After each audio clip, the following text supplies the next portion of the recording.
안녕하세요. 저는 환갑이 넘은 여성입니다. 이 나이에 글을 쓴다는 것이 어색하기도 하고 나쁘끄럽기도 하지만 어떻게든 글을 써보려고 합니다. 글을 쓴다는 행위가, 그것도 특히 제 지난 날을 적는다는 것이 저에겐 어쩐지 조금 부끄럽기도 한데요. 그래도 저희 신우가 용기를 줘서 이렇게 적어보게 되었습니다. 오늘 이 이야기는 꼭 많은 분들에게 알려져 다들 좋은 기운 얻어가셨으면 좋겠습니다.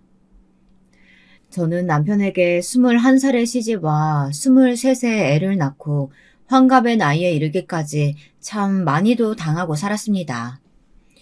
남들은 어떻게 이런 남편 모시고 사느냐 놀랄 정도였죠. 저희 남편은 시부모님이 가장 사랑하는 장남이었습니다. 장남이라는 타이틀과 더불어 남편이 워낙에 어렸을 때부터 똑똑하고 대학도 잘 갔던지라 시부모님의 대단한 자랑거리셨죠. 그 덕분에 전 시부모님의 잔소리도 많이 듣고 살았습니다. 우리 을사 아들 낚아채 갔으면 네가 남편도 잘 모셔야 하지만 시부모한테도 깍듯하게 해야 되는 거야. 네 동서 봐라. 쟤는 하나를 알려주면 둘 셋을 알잖니. 네가 네 동서보다 인물도 못나고 집안도 후지지만 그래도 내조 하나만큼은 따라가야 하지 않겠냐? 네, 어머님. 무슨 말씀인지 알겠습니다. 그래. 내가 말한 대로 청소는 제때 해야 되고 남편 속옷은 꼭 손빨래하고 너는 굶더라도 아침은 꼭 챙겨야 하는 거야. 아유, 이제 말하기도 지겹다. 알겠니? 네, 어머님. 알겠어요. 젊은 세대와는 달리 저희 세대는 남편이 돈을 벌고 여자는 집안에서 살림을 많이들 했던 것 같은데요. 당시 저는 가정주부였습니다. 남편은 밖에서 돈을 버는 사람이었고요. 그러니 더더욱 제가 의견을 떳떳하게 펼치고 살기 힘들었네요. 거기다 제게 손 아래 동서였던 사람은 남편처럼 을세였기에 어머님의 사랑을 듬뿍 받고 있었습니다. 명절날 늦게 오는 것도 당연히 여겼고 설거지부터 과일 깎기까지 제게 시키는 걸 아무렇지 않게 하고 있었죠. 하지만 애 낳고 살기 바빴던 시절에야 저도 고분고분 내내 했지 나이가 드니 그것도 조금씩 다르게 바뀌어가더라고요. 일단 제 목소리를 내게 된 그 시작은 남편의 외도였습니다. 남편이 어느 날 술집 여자를 집에 끌고 데려온 겁니다. 제가 아들을 재우기 위해 동화책을 읽어주고 있었을 때였는데요. 시끄러운 소리에 놀라서 나가보니 남편은 술집 여자와 집안에서 이차를 하고 있었습니다. 둘이서 술을 주거니 받거니 하더라고요. 어머, 언니가 와서 한잔해요. 오빠, 저 사람이 오빠 와이프예요? 어머, 실물이 낫네. 언니, 우리 친하게 지내요? 지금 뭐 하는 거예요? 당신 뭐 하는 사람이에요, 도대체? 아니, 어떻게 우리 아들이 있는 집에 대놓고 술집 여자를 들여올 수가 있냐고요. 아, 왜 그래? 당신도 여기 와서 한잔해. 서로 언니 동생하며 친하게 지내면 좋지 뭐. 당신 지금 제정신으로 하는 말이에요? 나 못 살겠어. 당신이랑은 도저히 못 살겠다고요. 지금까지 참은 것만으로도 머리가 터져버릴 것 같아요. 그때 거의 발악하듯 남편에게 그런 말을 하고서는 아들만 업고 친정으로 뛰쳐나갔는데요. 근데 제 인생이 참 기구했던 것이 우리 친정도 제 편이 온전히 되어주지 못했다는 겁니다. 아니, 네가 여기 왜 있냐? 정서방이랑 설마 쫑난 거야? 너 내가 여자는 쉽게 이혼하고 그러면 안 된다고 하지 않았어. 아, 문제가 뭔데 그래? 제가 울며 모든 걸 설명하자 저희 친정엄마는 대수롭지 않은 일로 호들갑을 떤다고 하셨어요. 친정 아버진 고스란히 제 짐을 밖으로 내놓으셨습니다. 아기를 낳은 이상 절대 이혼은 안 된다며 그냥 그대로 살라고 하시더라고요. 왜 이렇게까지 가혹하셨던 건지. 전 아직도 그때의 서러움이 많이 남아있답니다. 남편이 친정엄마에게 한 번씩 주는 용돈이 좋으셨던 건지 이혼은 안 된다고 외치는 친정에 저는 진전머리가 나고 정이 뚝 떨어졌어요. 그래서 어쩔 수 없이 아이와 함께 여관을 전전하게 되었는데요. 이것도 며칠간이 한계가 보이더군요. 결국 어떻게 해야 하나 고민을 하고 있던 때 엄마 쪽 저를 아껴주던 이모네 집에 며칠 가 있게 되었습니다. 어느 날 이모를 통해 신우에게서 연락이 온 거예요. 참고로 우리 신우를 말할 것 같으면 제가 시부모님 등살에 버거워 허덕이고 있을 때 저를 도와준 유일한 사람이었어요. 새언니, 나예요. 언니가 그때 이모님 말씀하셨던 게 기억나서 수첩 뒤져보니까 내가 혹시 몰라 전화번호 받아놓은 게 있더라고요. 새언니, 우리 우선은 좀 만나요. 나 있는 집으로 와요. 아이 지금 많이 혼란스러워할 거 아니에요. 언니도 덜렁 짐도 별로 못 가지고 나와 있느라 힘들 텐데 여기가 그래도 안전할 거예요. 우리 엄마 아빠는 절대 모르게 할게요. 그래도 돼요, 아가씨? 알겠어요. 그럼 나 거기로 바로 갈게요. 이모네 집에서 언제까지고 신세를 질 수는 없었기에 전 그렇게 신우이의 집으로 옮기게 되었답니다. 도착하자마자 신우이는 고생 많았다며 저를 안아주더니 따뜻한 차부터 내어주더라고요. 신우이는 잔뜩 화가 나선 다짜고짜 남편 욕부터 시작했어요. 오빠 그 바람기 정말 알아줘야 한다니까요. 내가 못 살아 정말. 아니 어떻게 술집 여자를 집에 데려올 생각을 해요? 미치겠다 진짜. 동네 창피해서 어디 말도 못하겠네. 새언니, 나는 언니가 오빠 데리고 산다고 했을 때부터 참 걱정 많았어요. 근데 일이 이렇게까지 되었을 줄은 몰랐어요. 진짜 마음 같아선 갈라서라는 소리 100번은 더 하고 싶네요. 그런데 그때 예상치 못한 상황이 펼쳐졌습니다. 신우이가 처음으로 아무도 안 해주었던 남편의 욕을 거침없이 해주는데 주르륵 눈물이 흐르더라고요. 마치 친정 부모님에게조차 외면당했던 상처를 신우이가 안아주는 느낌이었답니다. 저도 모르게 그칠 줄 모르고 흐르는 눈물에 당황스럽기도 하고 민망스럽기도 했지만 신우인 그것마저 가여운지 저를 꼭 껴안아 주더라고요. 울어도 된다고 말해주는 그 다정한 말에 저는 더 서럽게 끄끄 오열했습니다. 다시 한번 말하지만 신우인 어떻게 시부모님 아래에서 저런 사람이 나왔을까 싶을 정도로 따뜻한 심정을 가진 사람이었어요. 처음 볼 때부터 그랬죠. 시부모님이 어디서 저런 걸 데려왔냐는 막말을 할 때 나서서 그러지 말라고 오빠가 잘난 게 뭐가 그리 많느냐고 뜯어말리고 목소리를 높여준 유일한 사람이었거든요. 제게는 몇 없는 든든한 뒷배와 다름없었답니다. 사실 신우이 역시 시부모님에게 차별 아닌 차별을 당해왔었는데요. 남편이 장남이란 이유로 시부모님의 모든 지원과 사랑이 남편에게 향했었다고 합니다. 두 번째는 차남인 서방님이었고 막내인 신우이는 찬밥 신세였다고요. 그 때문에 좋아하던 미술 공부도 하지 못하고 서러운 어린 시절을 보내야 했었다고 합니다. 새언니, 내가 말했죠? 우리 집에서 나도 말 못하게 서럽게 산 거. 나도 그거 다 늘어놓으려면 할 말 많죠. 근데 정말 오빠는 언니한테 너무한 것 같아요. 남자란 이유로 오냐오냐 집안에서 떠받들어 키워서 그냥 자기가 제일 잘난 줄 알고 남 생각은 하나도 안 하고 어릴 때나 지금이나 아주 소름 끼치게 똑같아요. 언니 마음 많이 상했겠지만 그래도 죽이라도 먹고 힘내요. 푹 자고 마음 편히 가져요. 난 언니가 무슨 결정을 하든 찬성이니까요. 신우이는 제게 이혼을 한다고 해도 말리지 않겠다고 했어요. 자신도 자신의 오빠랑은 못 살 것 같다면서요. 어찌됐든 저는 신우이의 극진한 대접과 위로를 받으며 그나마 그곳에 가서 며칠 몸도 녹이고 그러고 있었습니다.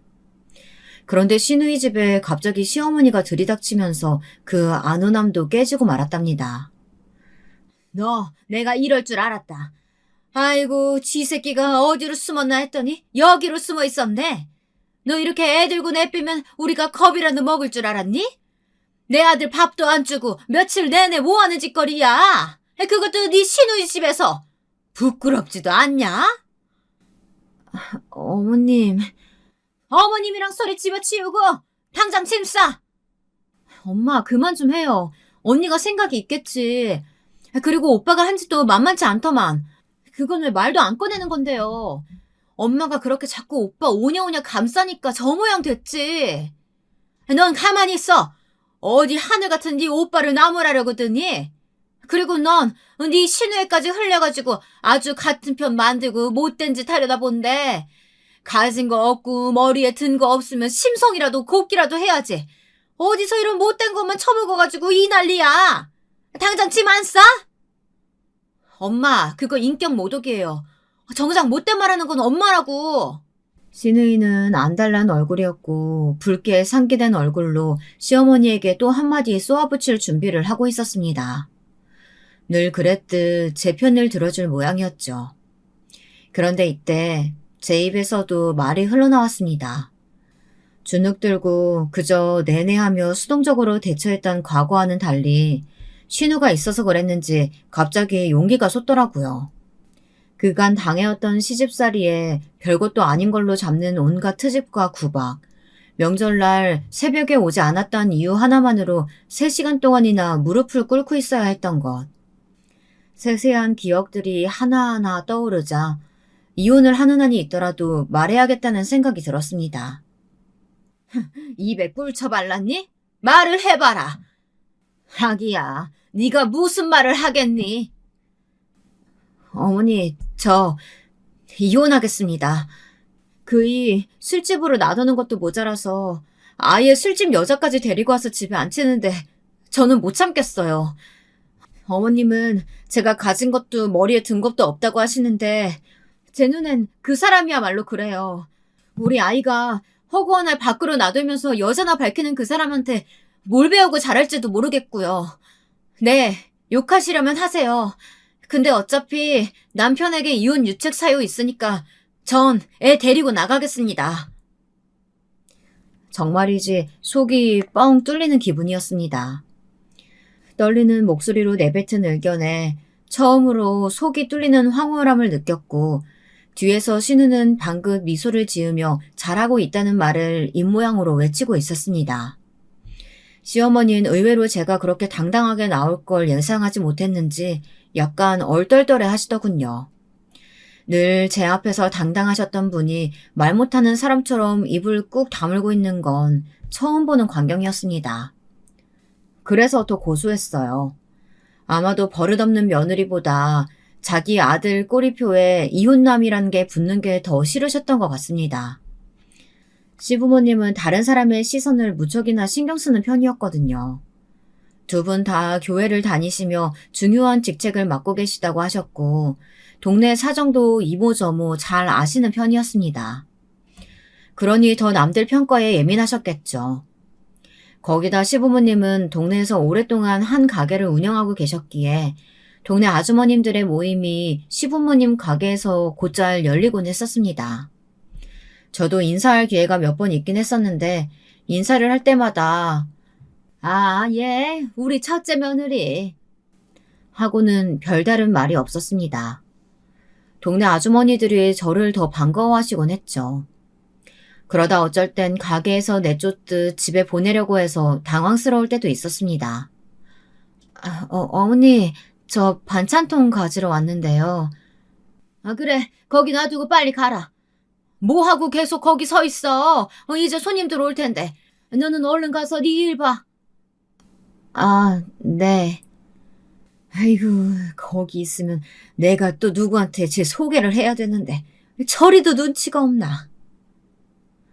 나중에 혼잣말로 저렇게 속삭이시는 걸 듣는데 가슴이 무너지듯 아파왔죠. 내가 그렇게 창피한 존재인가. 속상해서 그날은 못 먹는 소주를 벌컥벌컥 들이키며 울분을 삭혔습니다. 어찌됐든 시어머니에게 시원하게 할 말을 쏟아내고 나니 서러웠던 기억도 생각나며 아주 후련하더라고요.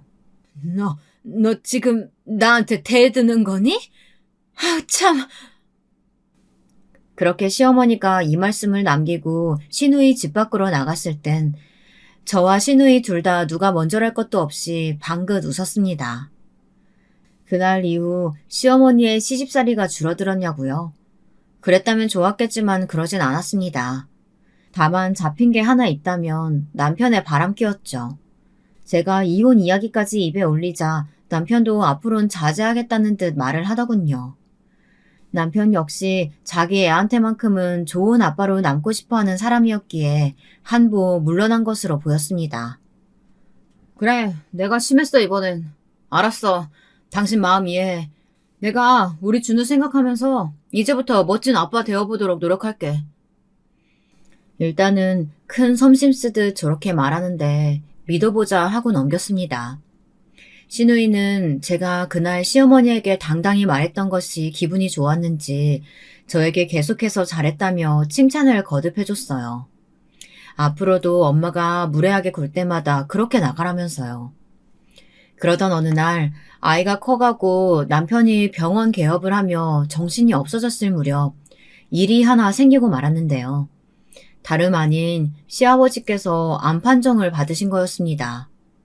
흡연을 좋아하시던 시아버진 암 판정을 받고선 그 좋아하는 담배를 못 피게 생겼다며 그것부터 걱정하셨는데요. 거기에 제가 살짝 황당함을 느껴 아무 말 못하는 사이 손 아랫동선은 여우처럼 빠르게 치고 들어오더라고요. 아버님, 의사가 집안에 둘이나 있는데 뭐가 걱정이세요? 아버님 진단받으신 암은 많이 진행 안 돼서 금방 나을 수 있어요. 그러니까 걱정하지 마시고 나으실 생각만 하세요. 그나저나 항암 치료 좀 힘드실 텐데. 그건 형님께서 가까이 사시니까 도와드릴 수 있죠? 형님은 집에서 하는 것도 없으시니까 시간도 널널하실 거 아니에요. 비꼬듯 말하는 아랫동서에게 순간 기가 막혀 헛웃음이 나오더라고요. 명절날 일부러 늦어놓고도 미안하다는 소리 한마디 안 하는 거. 생신날 제가 사온 선물을 대놓고 무시하고 면박 주는 것까진 어떻게든 참아보았습니다.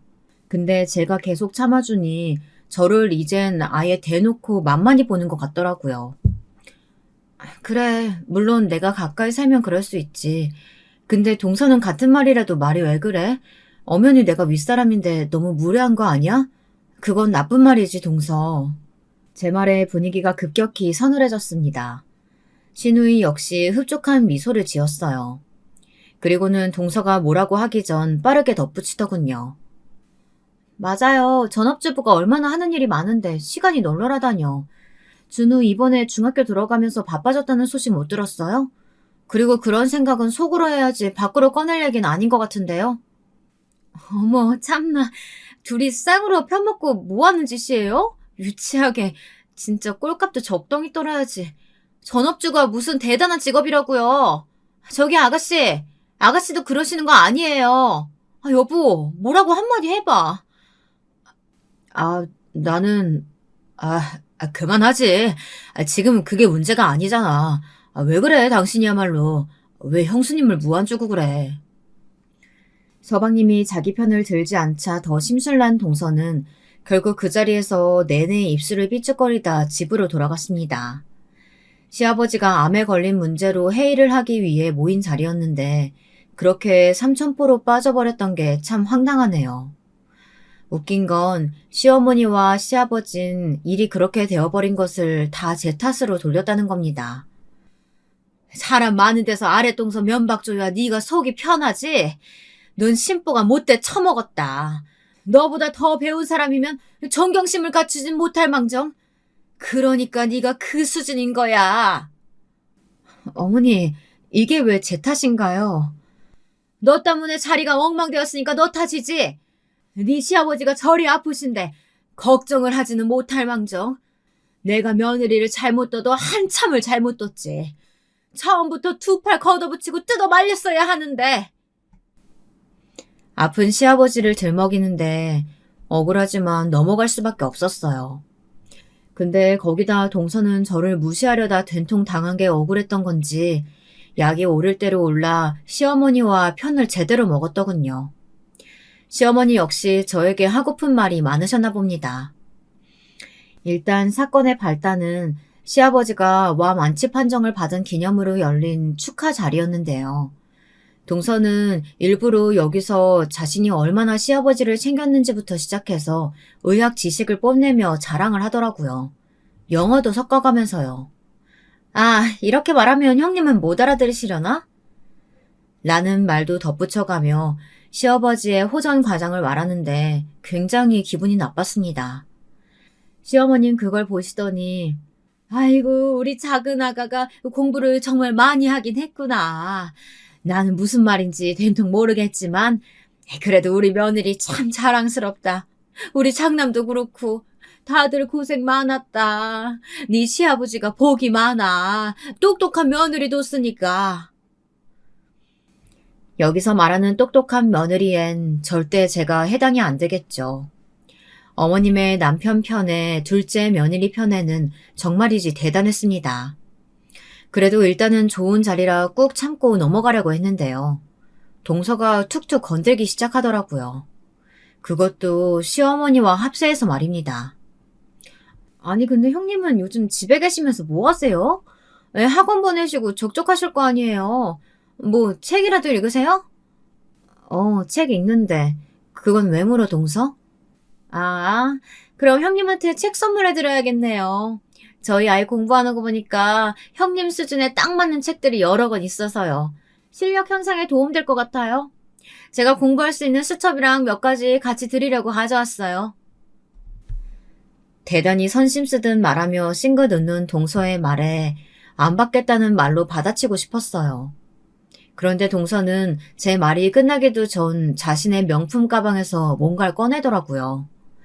책은 모두 어린이 도서였고 심지어 수첩도 아이들이 쓸 법한 줄이 넓은 노트였습니다. 여기에 시어머니가 콧방귀를 끼시며 거드시는 겁니다. 아이고 이런 거 줘봤자 얘는 안 읽어. 활자라면 어질어질할 텐데 뭐하러 주니 주길. 돈 아깝게. 그냥 불우이웃 돕기 이런 데다가 넘겨버려라. 아니 그나저나 근데 큰애 너는 옷이 그게 뭐냐? 시장에서 산 옷도 아니고 왜 이렇게 촌스러워? 우리 둘째 아가 옷 입는 거 보면 뭐 느끼는 거 없냐? 저렇게 귀티나게 입고 돌아다니는데 형님으로서 창피스럽지도 않냐고. 아유 엄마 또 그러신다. 그만하라니까.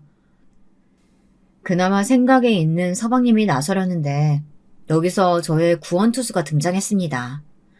갑자기 버럭 누가 소리를 질렀습니다. 우리 시누이였죠. 시누이는 이 광경을 보다 못 참겠는지 절 대신에 질러버렸어요. 덕분에 우리 시어머니가 귀가 아주 새빨개지셨죠. 아니 엄마, 왜 새언니한테 인신공격에 비하 발언이야? 너무 유치하다고 생각하지 않아요? 그리고 왜 사사건건 같은 며느리들끼리 비교해가면서 한 사람을 깎아내리는 건데. 엄마, 그거 엄마 얼굴에 먹칠하는 거야. 아주 교양 없는 짓이라고. 뭐야? 이게? 너 아주 기집애가 못하는 말이 없어. 내가 너한테 얼마나 지원해줬는지 말하려고? 엄마가 솔직히 날 무슨 사랑으로 키웠어. 그냥 대충 키웠지. 오빠들이랑 비교당하면서 내가 잘하는 내내 질려버렸어. 진절머리가 난다고. 그러니까 우리 새언니한텐 그러지 마. 제발 똑같은 실수 그만하라고. 아이고, 저게 다 키워놨더니 부모한테 말하는 꼬라지 악어는? 시어머니는 황당한 얼굴로 시누이를 쳐다봤고 시누이는 당차게 저를 쳐다봤습니다. 저는 그것을 신호로 여기고 시누이를 따라 나가버렸죠. 사실상 자리가 자리이니만큼 남겨진 시아버지에겐 죄송스럽긴 했어요. 하지만 그땐 그런 것도 상관이 없을 만큼 감정이 너무 고무되어 있었습니다. 나중에 시누이 집에서 따로 커피를 한잔하며 서로 진심을 나누었는데요. 아가씨, 아까는 너무 고마웠어요. 나도 어떻게 말해야 할까 고민했었는데 아가씨가 시원하게 말해준 거 있죠? 아니에요, 새언니. 언니한테 함부로 말하는데 내가 다 열불이 나더라니까요. 앞으로도 식구들이 언니한테 함부로 하면 저 가만히 있지 않을 거예요. 고마워요, 아가씨. 근데 새언니, 사실 말할 게 있어요. 아까 식구들 앞에서 말하려고 했었는데 갑자기 일이 터지는 바람에 말 못했어요. 사실 만나는 남자가 있는데 결혼을 하고 싶어요. 언니가 먼저 봐줄 수 있어요? 놀랍게도 시누이에겐 만나는 남자가 있더라고요. 사실 시누이는 그 당시로 치면 노처녀였어요. 당시엔 20대면 시집을 가는 경우가 많았는데 신우이가 시집을 못 가고 있었거든요. 그래서 내심 시부모님도 걱정이 많았고 저도 얼른 짝을 찾길 바라는 마음이었어요. 근데 드디어 찾았다니 너무 기대가 되더라고요. 저는 약속을 잡고 얼른 만나자고 했답니다. 하지만 일이 그렇게 될 줄 어떻게 감히 누가 예측할 수 있었을까요? 신우이는 저에게 먼저 그 남자를 소개시켜 주었는데 신우이 말 맞다나 무척 예의도 바르고 점잖은 사람 같았어요. 차분하고 허영심도 없고 대기업 연구직에 종사하고 있어 비전도 있었어요. 신우이보다 5살 연상의 남자였는데 나이가 많아서 그런지 연륜에서 나오는 성숙함도 한몫했습니다. 저는 만나보고 나서 안심이 되었어요. 아가씨 정말 괜찮은 분 같아요. 시댁 식구들한테 소개해도 될 것 같아요. 그나저나 너무 다행이에요. 아가씨랑 너무 잘 어울려요. 정말요? 새언니가 그렇게 말해주니까 안심돼요. 그럼 얼른 날짜 잡고 다 같이 만나요. 역시 언니 보여주길 잘했다. 신우이는 제 말에 소녀처럼 볼을 발그레하게 물들이며 무척 좋아했답니다. 그리고 실제로 시부모님에게 소개를 시켜주었을 때도 분위기가 괜찮았답니다. 일단 시어머니는 노처녀인 딸을 엄한 놈에게만 보내지 않으면 된다는 주의셨기에 쉽게 허락을 할 기세였어요. 오히려 기대 이상의 조건에 놀란 눈치이기도 하셨고요. 신우이가 데려온 남자는 집안도 굉장히 좋았거든요. 이름만 대면 알만한 정치인도 있었고요. 제가 봐도 흠이 없어 보이는 신랑감이었습니다. 특히나 성격 좋고 다정다감한 신우이의 짝이라면요. 그런데 그러던 어느 날 결혼식을 앞두고 드디어 웨딩드레스 입을 날만 기대하고 있던 신우이에게서 다급한 전화가 걸려왔습니다. 아직도 이날을 잊을 수가 없네요. 언니, 어떡하면 좋아요? 아가씨, 왜 그래요? 네? 말을 해봐요, 아가씨. 어떡해요? 나 어떡해요? 신우이는 이 말만 남기고 엉엉 울었습니다. 무슨 일이지 싶어 놀라 전화통을 붙잡고 몇 번을 물어도 계속 미친 듯이 울어제끼기만 할 뿐이었습니다. 그래서 일단은 남편과 함께 차를 타고 신우이 집으로 갔는데요. 거기에도 신우이는 없었어요. 혼비백산이 된 시어머니가 달려와 소식을 전해주었는데 알고 보니 신우이 남편 될 그 남성분께서 교통사고를 당하셨고 중환자실에 있다는 것이었습니다. 신우이는 그 마지막을 지켜보고 있었고요. 저 역시 의식이 깨어나길 간절히 기도했지만 워낙 내상이 심했던지라 끝내 그 남자분은 결혼식장에 나타나지 못했습니다. 신우이가 그토록 꿈꾸던 결혼은 모두 물거품이 되었어요. 그리고 우리 신우는 하루아침에 사랑하는 남자를 잃어버리고 말았죠. 언니, 나 죽을 것 같아요. 그 사람 따라가고 싶어요. 안 돼요, 아가씨. 안 돼요. 그냥 죽어버리고 싶어요. 나 좀 죽여줘요.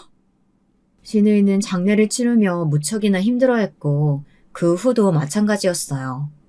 정신을 놓는 일이 많았고 직장도 그만둔 채 집안에만 틀어박혀 술을 찾았습니다. 남편은 그런 신우이를 보며 정신 좀 차리라고 쏘아붙이다가 그만은 애정은 없었는지 잔소리도 관뒀어요.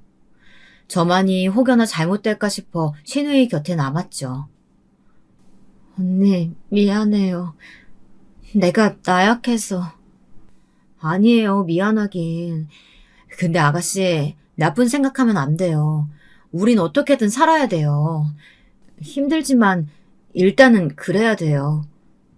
나야말로 미안해요. 이런 말밖에 못해서. 그런 말을 주고받다 저희 둘 다 눈물에 흠뻑 젖어 서로를 끌어안고 우는 날이 많았습니다. 너무 갑작스레 사랑하는 남자를 잃고 힘들어하는 신우를 보니 마음이 아팠어요. 결국 저는 한 가지 큰 결심을 했어요. 신우이를 외국에 보내기로요. 일단 신우이가 계속 한국 땅에 있으면 제대로 된 삶을 살 수 없을 것 같았고 미래도 없어 보였어요. 계속 그 남자가 생각이 날 테니까요. 이미 외국계 기업에 다니고 있었고 외국어도 잘하는 신우였기에 저는 조심스럽게 제안했습니다. 신우이는 고민을 하더니 눈물로 고개를 끄덕였어요. 고마워요, 언니. 공항에 이렇게 배웅도 해주고. 나 언니 없이 잘 살 수 있을지 모르겠지만 연락 자주 할게요. 언니 잘 살고 있어요. 알았죠? 오빠가 속삭이면 바로 말하고요. 네, 아가씨. 알겠어요.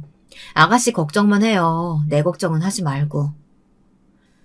공항에서 신우이를 바래다주며 저희는 이런 간단한 대화를 나눴어요. 신우이가 떠나고 난 후엔 저도 사실 마음이 적적했답니다. 한국에 있을 땐 언제든 자유롭게 만나고 커피도 한잔하고 목욕탕도 가며 수다를 떨곤 했는데 아주 가까운 친구 한 명을 멀리 보내는 것 같았거든요. 그런데 어느새 아들을 대학 보내고 저도 나름대로 살궁리를 하느라 신우이를 점점 잊게 되었어요. 잊었다는 표현보단 잊으려 노력했다는 표현이 맞았겠죠. 신우이는 미국이란 먼 곳으로 간 후엔 연락이 잘 되지 않았거든요. 그곳에서 좋아하는 미술 공부를 하며 새로운 인생을 설계하고 있다는 메시지가 오곤 했는데 그 외의 소식은 잘 몰랐습니다. 잘 살고 있는 걸까? 왜 연락이 없을까? 분명 연락한다고 했는데. 아니야, 잘 살고 있는 거겠지.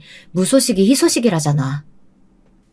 무소식이 희소식이라 생각하며 스스로 애써 마음을 추스리곤 했네요. 그 사이 저는 남편과 함께 지금까지와는 완전히 다른 행보를 걷게 되었어요. 회사를 하나 설립하게 되었는데요. 전업주부의 반전이라면 반전이었네요. 남편이 벌고 제가 지금껏 저축한 돈으로 남편이 먼저 사업을 하자고 제안했어요. 물론 내가 의사이기도 하고 노후는 문제 없지만 나는 이제 더 큰 뜻을 펼치고 싶어. 의사 생활은 너무 오래 와서 지겨워. 동네에서 매일 똑같은 자리에서 환자 보는 거 더는 그만하고 싶어. 그래요? 당신 뜻이 그렇게 확고하다면 말리진 않겠는데 무슨 사업인데요? 나 의료기기 사업할 거야. 그리고 당신도 함께 해줬으면 좋겠어. 믿을 만한 사람이 필요해. 그간 걸어왔던 길에서 그닥 멀지 않은 것 같은 부류의 사업이라 수긍은 갔지만 남편이 저를 지목했다는 것이 의외였습니다. 얼떨떨했달까요? 남편과 저 사이엔 아들이 아니면 끈이랄 게 없었는데 의외로 나를 믿고 있었다는 것이요. 일단은 남편을 믿고 시작하게 되었습니다. 남편도 저도 처음 걸어가보는 길이었기에 많이 헤맸지만 사실 지금 생각해보면 이때만큼 남편과 대화가 많았던 적도 없었습니다. 저희는 함께 사업을 하며 겪을 수 있는 모든 고초들을 같이 겪고 같이 넘어갔죠. 그리고 한 가지 변화도 있었습니다. 참 신기하다. 당신이 밥 달라 이런 말만 할 줄 아는 사람인 줄 알았는데 이런 비즈니스 이야기를 하고 있으니까 신기해. 근데 나는 좋아요. 당신이 비록 젊은 시절 내 속을 많이 썩이긴 했지만 우리가 나이가 드니 서로 이렇게 파트너도 될 수 있고 인생 알다가도 모르겠네요. 그래 여보. 내가 지금까지 당신한테 많이 소홀했어. 인정해. 앞으로 잘할 테니까 지켜봐.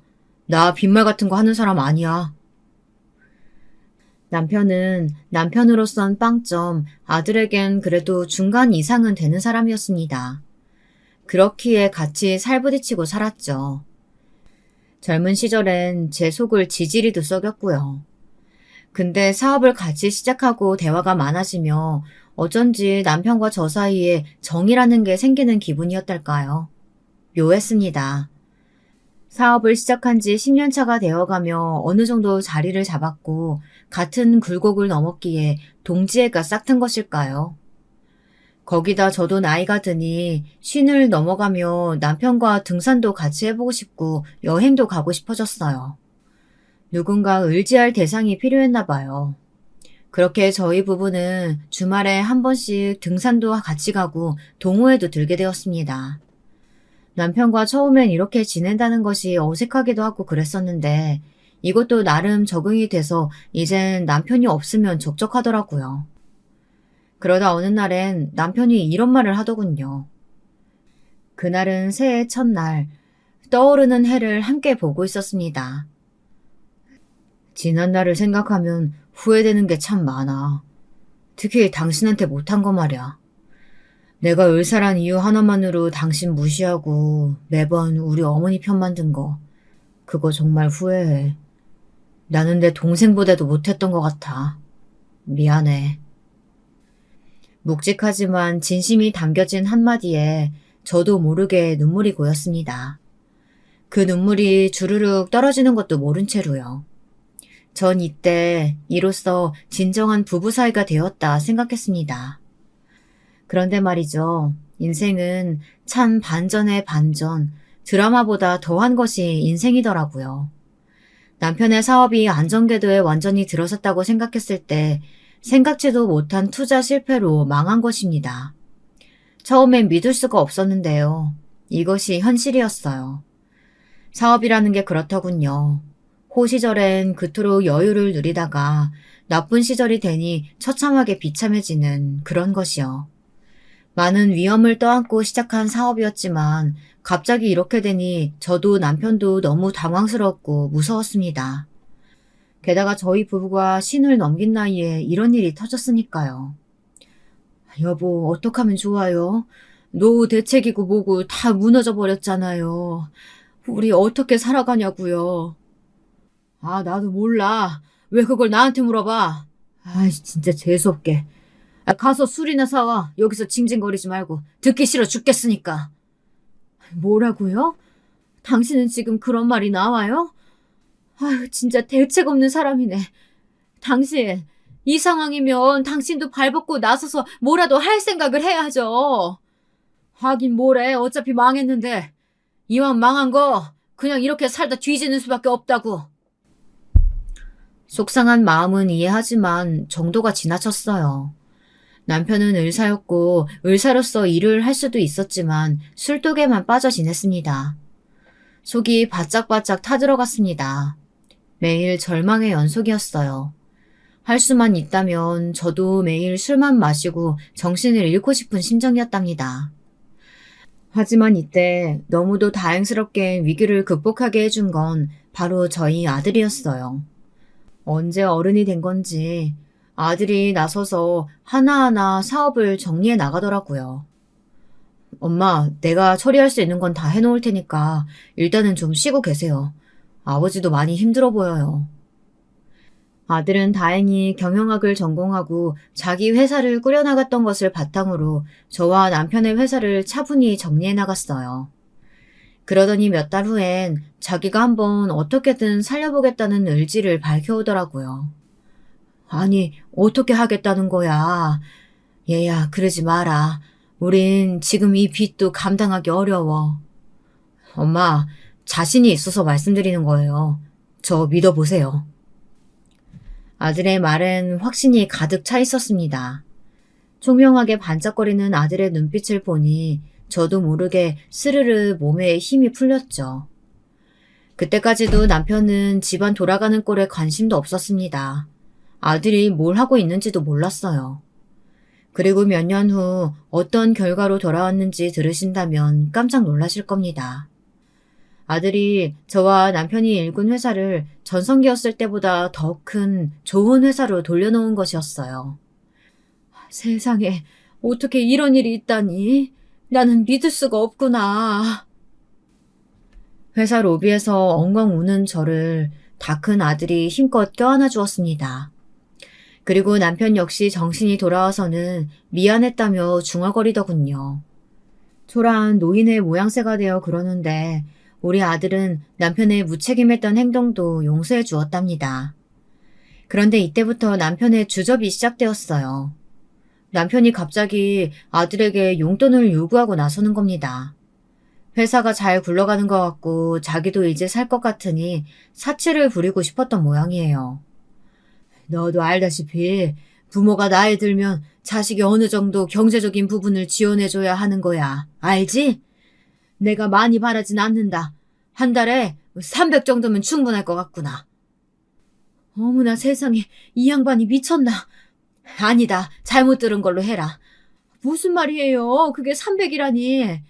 우리의 그 망해가던 회사 살리고 길거리에 나 앉을 뻔했던 우리 데리고 사라졌던 거 곳에 다 잊은 거예요? 그러니까 당신은 참 문제야.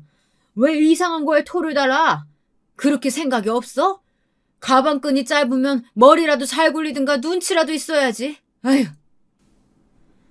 남편은 기어코 자식이 부모를 보필하는 게 당연한 거라며 300을 요구하고 나섰어요. 안 주면 마치 길바닥에서 잠이라도 잘 것처럼요. 기가 찼죠.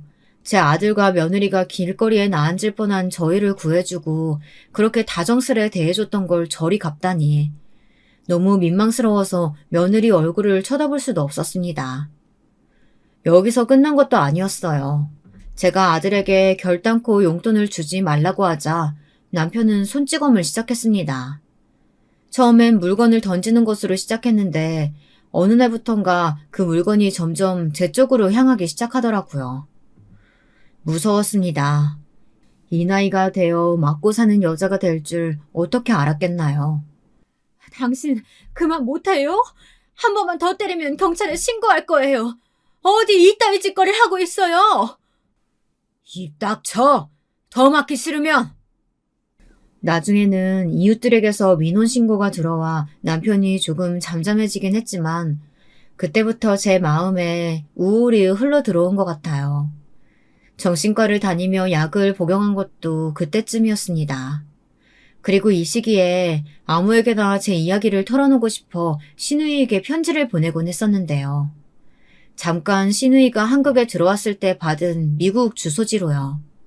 아주 가끔씩은 연락을 하고 있었는데 그 횟수가 많지 않았음에도 이상하게 한때의 깊은 정을 나눈 사이라 그런지 힘든 일이 터지니 신우가 가장 먼저 생각났습니다. 그리고 신우이는 아주 다정하게 그 편지에 일일이 답장을 해주며 제 한탄을 들어주고 있었죠. 그리고 그러던 어느 날 한평생 동서와 시어머니에게 구박을 받으면서도 한 귀로 듣고 흘리며 견뎌왔던 제가, 남편을 견디었던 제가 이날을 계기로 스스로 생을 놓기 위해 한강 다리로 향하며 결심했습니다. 다신 살아 돌아오지 않겠다고요. 무슨 일인지 궁금하시죠? 어느 날 남편이 잔뜩 술에 취해 한 여자를 데리고 들어오더라고요. 가슴이 움푹 패어진 옷에 저희 아들보다 어린 여자였는데 딱 봐도 술집 접대부였습니다.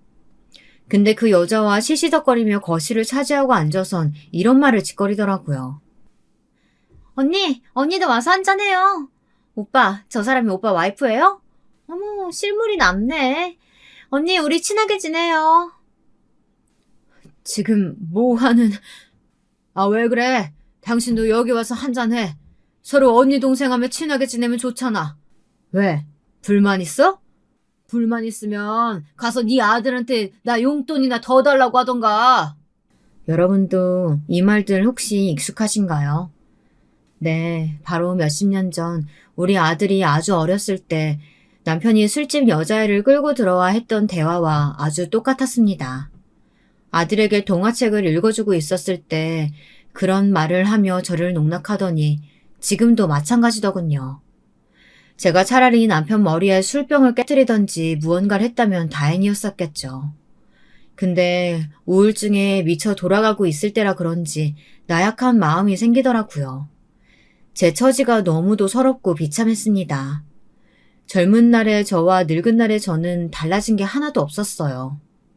그때와 지금 모두 제 인생은 비참하고 더 이상 살 가치를 찾을 수 없는 삶이었습니다. 저는 그대로 뒤를 돌아 한강다리로 향했어요. 더는 다른 걸 생각할 겨를이 없었습니다. 정처 없이 눈물을 줄줄 흘리며 찬바람을 맞으며 지난 인생을 정리했어요. 좋은 것 하나 없었던 내 인생, 아들만이 그나마 지지가 되어주었던 내 가련한 인생. 제가 그날 온갖 상념을 주절거리고 있을 때 뒤에서 누군가의 목소리가 들려왔습니다. 처음엔 그 목소리를 구별조차 하지 못했어요. 제 앞에 놓인 한강다리만 보였죠. 그곳에 올라서서 몸을 던지면 모든 게 끝나는 것이었습니다. 저는 천천히 다리 위로 올라섰습니다. 근데 참 놀라운 것이 이날 제 운명을 뒤바꿀 일이 일어났다는 거예요. 새언니, 새언니! 누군가 제 손을 확 낚아채더니 아래로 저를 끌어내렸습니다. 저를 새언니라고 부를 만한 사람, 다름 아닌 신우이, 저희 아가씨였죠. 실로 몇 년 만에, 아니 10년 이상 보지 못했던 아가씨였습니다. 아가씨는 다급히 저를 껴안으며 엉엉 울음을 토해냈어요. 당시 아가씨는 제가 어떻게 될까봐 너무 걱정되어 온갖 생각을 다 하고 있었답니다. 언니 보러 집에 갔는데 글쎄 그 난장판이 벌어지고 있는 거예요. 내가 여기로 왔으니 다행이지. 하늘이 도왔어요. 하늘이 도왔어. 그날 일은 다시 생각해도 하늘이 도왔다고 밖에 생각되지 않습니다. 그게 아니라면 어떻게 신우이가 이 넓은 땅에서 절 찾아낼 수 있었을까요? 제가 편지에 가끔씩 한강 다리에서 죽고 싶다는 말을 쓰곤 했는데 그 말이 떠올라서 온 거라는데 설사 우연이라고 해도 운명처럼 느껴졌습니다. 그리고 신우이는 결연한 눈빛으로 결정적인 말을 하는데 그 말이 제게 커다란 용기가 되었습니다. 언니, 죽지 말고 같이 복수해요. 내가 그 못된 놈, 내가 아작내줄게요. 아가씨, 언니, 나만 믿어요. 나 이제 그럴 만한 능력도 되고 오빠 같은 망나니가 언니 해치는 거 더는 못 봐주겠어요. 그러니까 막지 마요. 씩씩한 기세로 자신의 오빠에게 제 남편에게 같이 복수하자는 신우이의 말엔 제가 늘 느껴왔던 따뜻함, 아니 그보다 더 뜨거운 온도의 위로가 있었습니다. 그제야 저도 이제 피해자에서 벗어날 때가 왔다는 것을, 제가 제 인생을 바꿀 힘이 있다는 것을 깨달았지요. 그간 왜 그렇게 수동적으로만 살았는지 신우이를 보니 지난날이 후회됨과 동시에 어떤 힘이 솟아올랐습니다. 저와 신우이는 일단 호텔에 머무르며 어떻게 할까 생각해 보았습니다. 그리고 신중히 생각한 끝에 남편과 술집 접대부가 시시덕거리고 있을 밤 그 현장을 덮치러 집으로 찾아갔죠. 남편은 역시나 여러 여자들을 끼고 그 좁은 방구석에서 술잔을 기울이고 있더군요. 그건 역시 아들이 찔러준 돈이 틀림없었습니다. 정확히 말하면 아들을 효도라는 명목으로 위협해서 얻어낸 돈이었어요. 저는 일단 남편에게 다가가 뺨을 거칠게 한 대 갈기었습니다. 그리고 여자들에게 조용히 지금 다 나가지 않으면 험한 꼴을 볼 거라고 말했습니다. 당신 미쳤어? 당황해 몸을 떠는 남편을 보니 가짠터라고요. 저는 그 자리에 있던 술을 들어 그대로 남편의 머리에 끼얹어 버렸어요. 맥주병을 남편 머리 위로 콸콸 붓고 있는데 제가 그간 당해온 손찌검들이 생각나더라고요. 더 분을 참을 수 없어 절 제지하려는 남편의 손목을 잡고는 음식들도 마저 다 쏟아 부어버렸습니다. 사실 저도 제가 이런 힘이 있을 거라고는 몰랐었는데요. 가능하더라고요. 물리적으로 약하지도 않았는데 막고 있을 이유가 하등 없었던 것이었어요. 그동안 신우이는 빙긋 웃으며 그 뒤에서 조용히 지켜만 보고 있었습니다. 당신 죽고 싶어? 미쳤냐? 아니 예편이가 힘은 또 왜 이렇게 세? 소를 삶아먹었나? 뒤지고 싶지? 야, 너 거기서 쳐다보고만 있지 말고 네 미친 새언니 좀 말려봐! 오빠, 내가 왜 말려? 이게 다 오빠 업보야. 오빠 때문에 새언니가 그간 얼마나 힘들었는지 알아? 당할 만큼 당해. 실컷 당해버려. 오빠는 갱생이 불가능한 인간이야.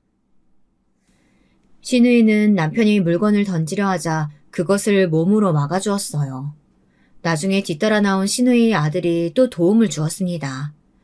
남편은 경찰에 신고하겠다며 부들부들 거리더군요. 자신이 했던 짓은 생각도 못하고요.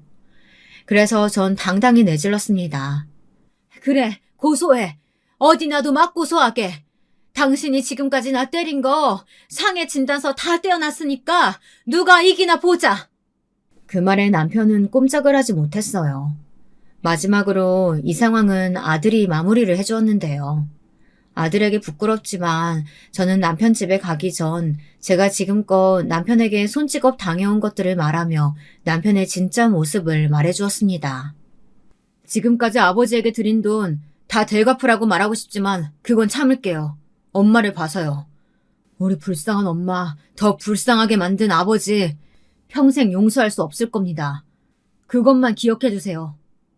아들은 사실 저를 봐서 지금껏 아버지에게 돈을 조금씩이라도 주고 있었다고 합니다. 근데 이제 더는 그럴 이유가 없어진 것이었어요. 절연을 선언하며 남편에게 지금 사준 집에서도 나가라고 했죠. 남편은 그렇게 음식물을 뒤집어 쓴 채 부들부들 떨다 집 밖으로 나가야 했습니다. 그 말로가 참으로 가소로워 웃음이 터져 나왔네요. 저는 한동안 시누이와 많은 이야기를 나누었어요. 이제 한국에서 살 계획이라는 시누이에게 그간 제 이야기를 들어줘서 고마웠고 손 내밀어줘서 고마웠다고 말했네요. 만약 시누이가 제 손을 잡아주지 않았다면, 그래서 그렇게 한강물에 몸을 던졌다면 지금 저는 이 자리에서 사연을 쓰고 있을 수도 없었겠죠. 상상만 해도 끔찍합니다. 왜 인생의 어두운 면만 바라보고 막연히 피해자 의식을 가지고 살아왔는지 과거의 절 생각하면 답답할 때가 있어요. 하지만 시누이는 그럴 때마다 제게 말없는 위로를 해주네요. 곁에 있어주는 방식으로요. 가끔은 이런 말을 해주기도 하죠. 새언니, 나는 언니 만난 게 그때나 지금이나 천운이라고 생각해요. 그만큼이나 언니는 나한테 있어 기적 같은 사람이에요.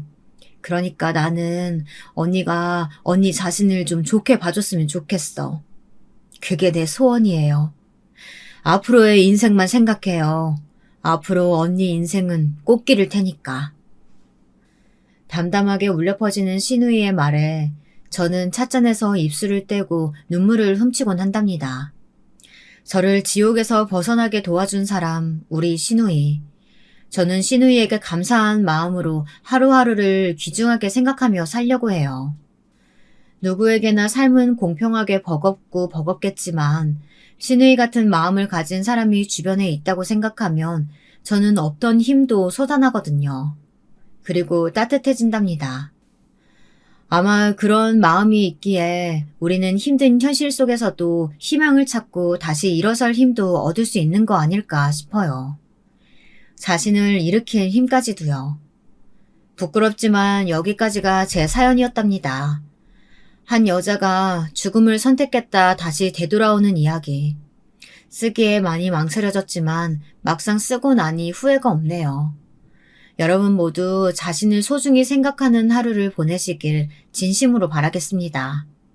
그럼 여기서 사연 마칠게요.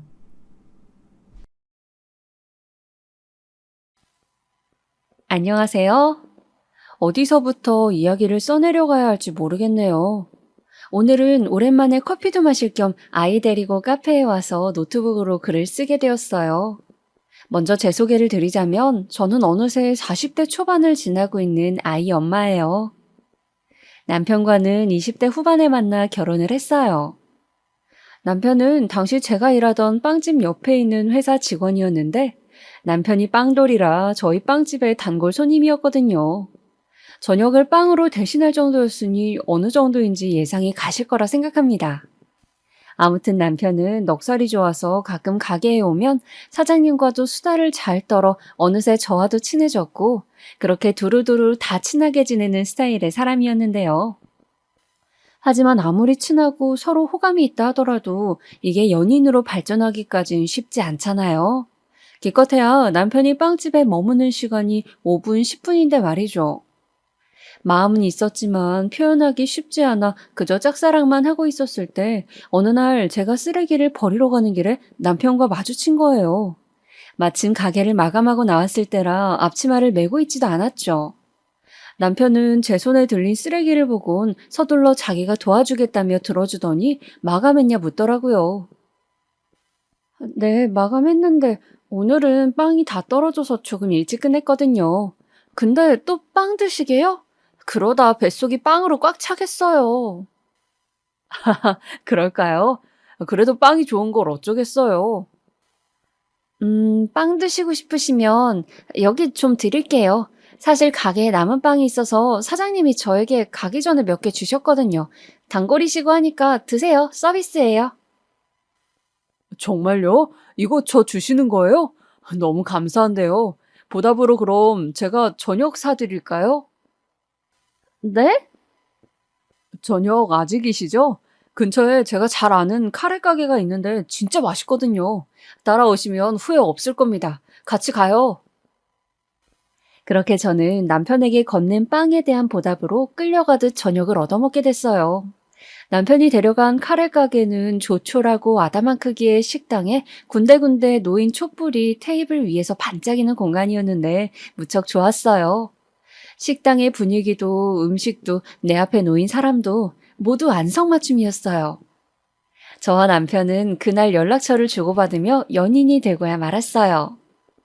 그간 쌓아왔던 마음이 폭발이라도 한 것인지 서로 누가 먼저랄 것도 없이 정신없이 데이트 약속을 잡았고 몇 번의 데이트를 거쳐가며 서로에게 확신을 가졌어요.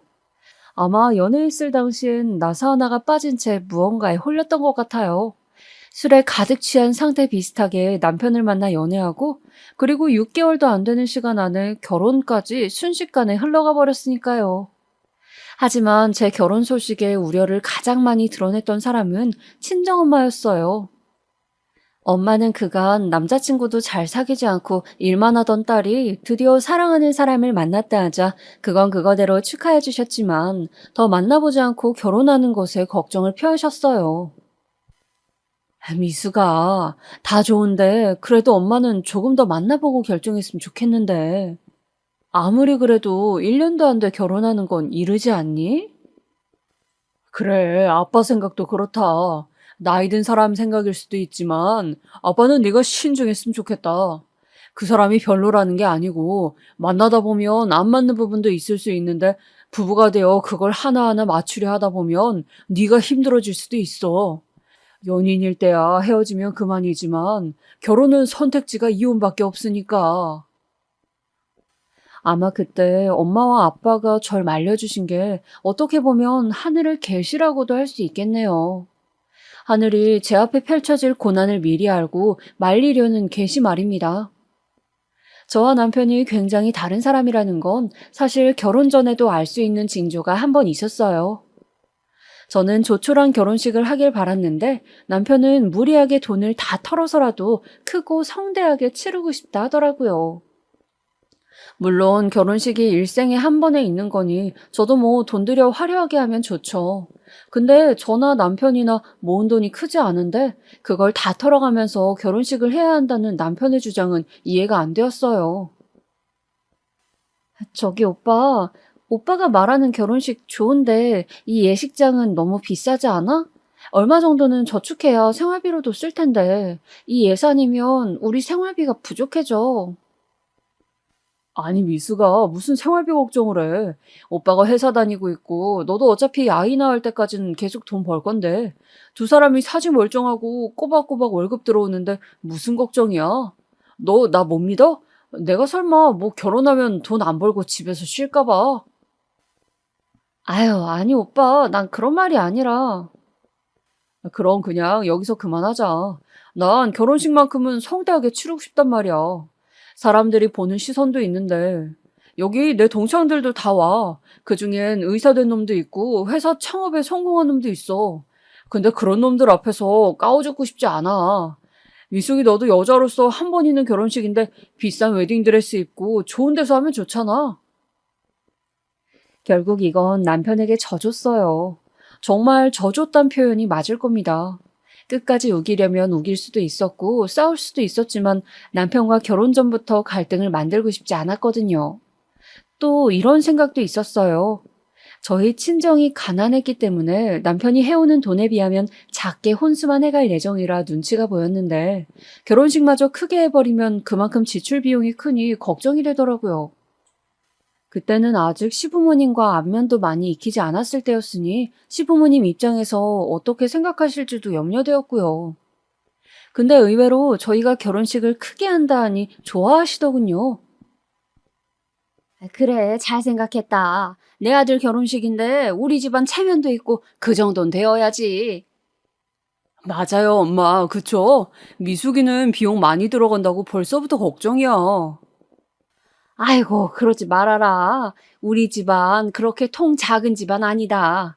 너가 정식으로 우리 집 식구가 되면 알겠지만 우리 집은 다른 집이랑은 달라. 수준부터가 다르지. 이런 말씀을 하시며 시부모님은 제게 비용에 대한 부담은 갖지 말라 하셨어요. 어차피 남편 결혼 자금으로 모아놓은 돈이 있다면서요. 그런데 거기까지만 말씀하시면 되지 이런 말을 덧붙이더라고요.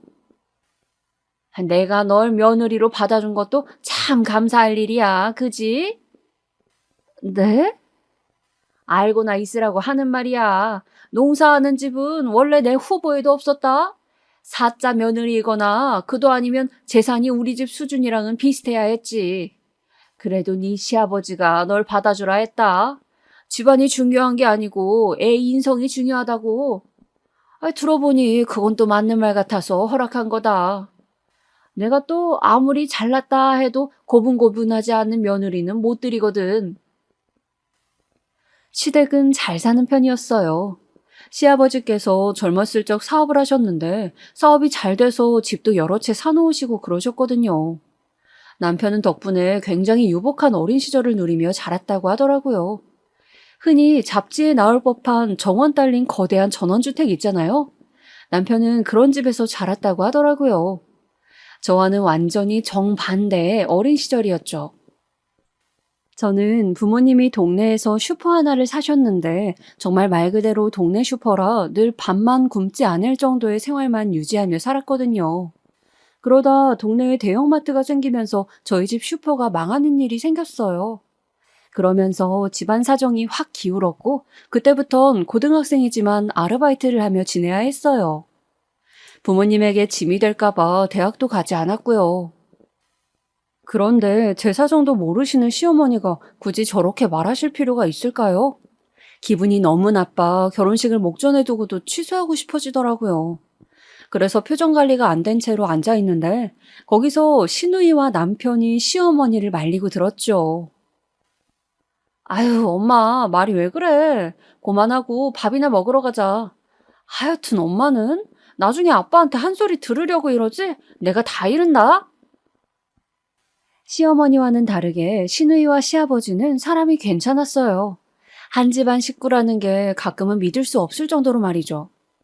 그날도 제가 뾰루퉁한 표정으로 가니 아가씨가 전화가 와서 대신 미안하다고 사과를 하더라고요. 그래서 그때는 어찌저찌 기분을 풀었던 것 같아요. 사실 시어머니가 어쩌다 하는 저런 막말은 흘려들으면 되었어요. 문제는 남편이었어요. 아까 남편이 유복한 환경에서 자랐다고 말씀드렸는데요. 사람이 그런 환경에서 계속 지내다 보면 그 환경을 유지해야 한다는 말이 있잖아요. 결혼 전엔 집안일엔 손 까딱 안 하고 살았던 사람인지라 결혼 후엔 좀처럼 참을성이 없는 모습을 보이곤 했어요. 결혼한 지 얼마 되지 않아 생긴 일이었는데요. 제가 직장에 갔다 와 깜빡 잠이 들어 밥을 늦게 차린 적이 있었어요. 근데 남편이 퇴근하고 집에 돌아오자마자 밥이 안 차려져 있다고 투정을 부리는 거예요. 여보, 왜 저녁이 없어? 내가 김치찌개 먹고 싶다고 했잖아. 미안해. 나 침대에 잠깐 눕는다는 게 잠들었나 봐. 금방 해줄게. 데피기만 하면 돼. 야, 아니 배고파 죽겠는데 이런 거 시간 맞춰 해놓으면 어디가 덧나냐? 못 해놨으면 미리 전화라도 하든가 먹고 들어오게.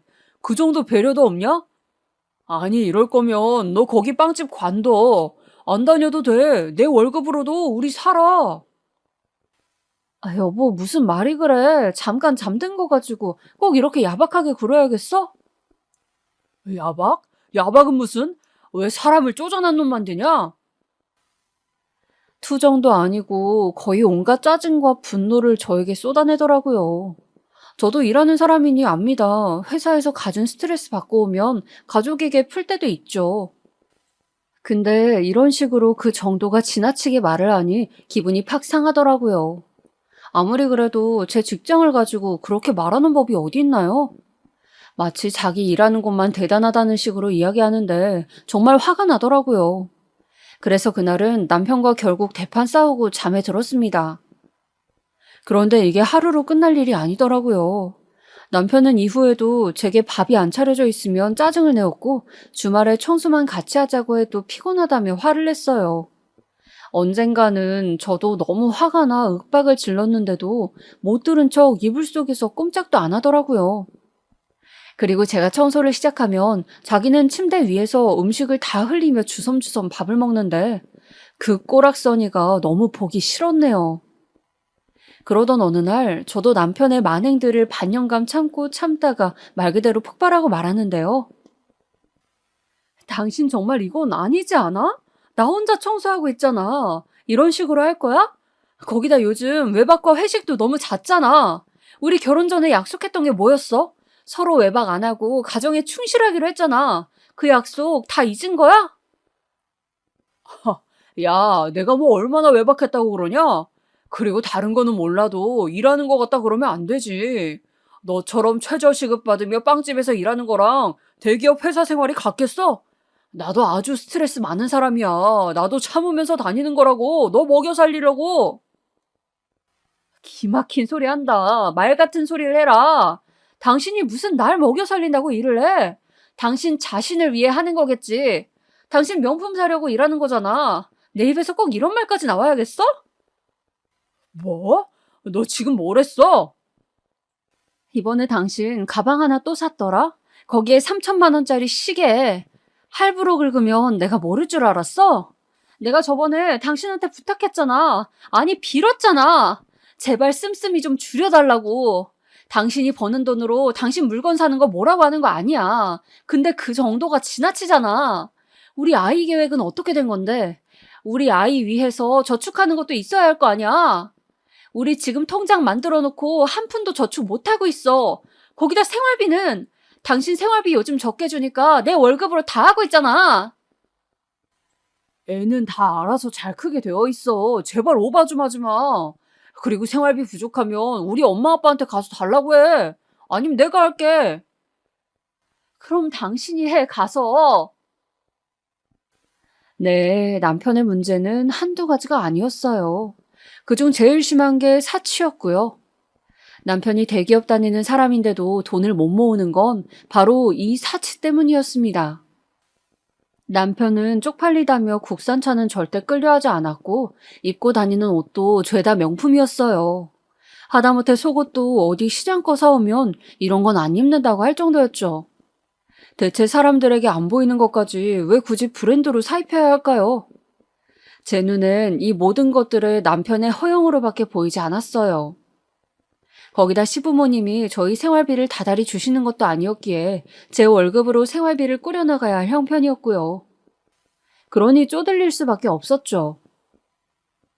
다행히 제가 이렇게 한번 크게 태클을 걸자 남편도 그 다음부턴 알았어, 소비 줄이면 되잖아. 생활비 더 줄게.